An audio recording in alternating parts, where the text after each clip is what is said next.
5, 2024 na kung saan sa ngayon ay patuloy pa rin na easterlies ang hangin na umihipo dito sa ating bansa habang mayroon pa rin intertropical convergence zone na patuloy na nag-i-extend dyan po sa may southeastern part ng Mindanao. At sa ating long range forecast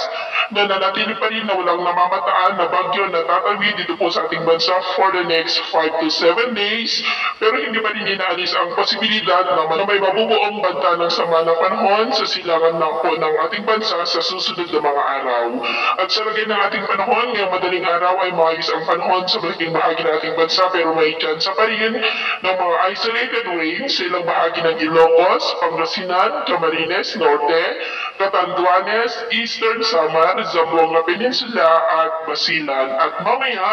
ay sisikat ang araw sa malaking bahagi ng ating bansa, mainit at malinsangan muli ang panahon, pero may tsansa pa rin ng mga isolated rains sa ilang bahagi ng Southern Quezon, Camarines Norte,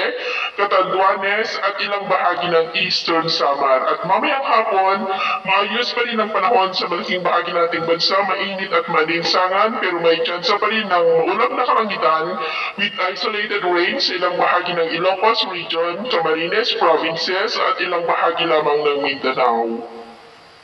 At sa atin naman po mga baybayin, wala naman po tayong nakataas na namang warning signals, pero iba yung pag-ingat lamang po kung papalaod tayo para mas makaiwas sa mga sakunang pangkaragatan.